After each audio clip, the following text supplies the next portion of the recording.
Le rendez-vous d'une vie. Les seuls et uniques Jeux Olympiques en karaté à Tokyo. Sur son île à Ajaccio, Alexandra Ferracci, la meilleure française en kata, espère décrocher son billet. Le kata est un art martial fait d'enchaînements de techniques codifiées dans le vide face à des adversaires imaginaires.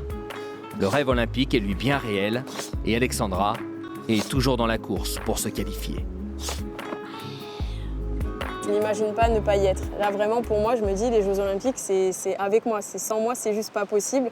Lors des entraînements, quand des fois c'est dur, je vais pas dire que je lâche, parce que je lâche jamais lors des entraînements, mais à chaque fois, j'ai toujours les anneaux olympiques dans mon grenier et je reste vraiment focus, je les regarde et je me dis, Alex, lâche pas, quoi.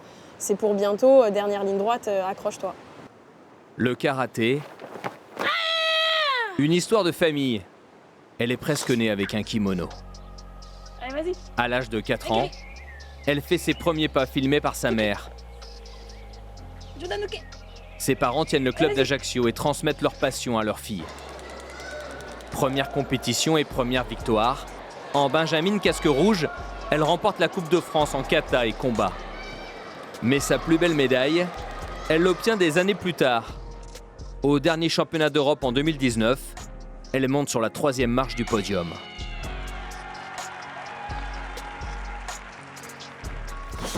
Avant Tokyo, Alexandra doit passer par la case Croatie cette semaine.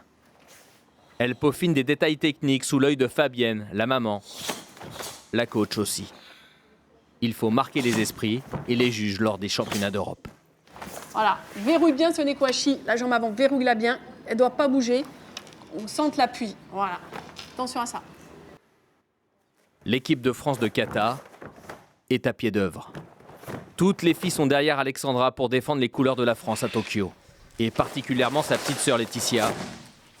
Son soutien au quotidien est important. Surtout quand la Covid-19 s'est invitée dans sa préparation.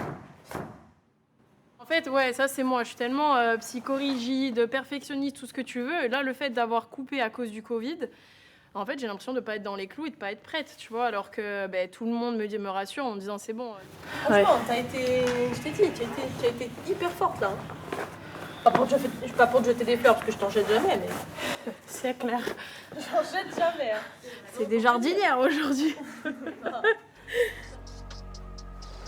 Quoi qu'il arrive au championnat d'Europe, Alexandra Ferracci jouera sa place au Japon lors du TQO de Paris le 11 juin prochain. La journée la plus importante de sa carrière, avec à la clé un voyage au pays du soleil levant.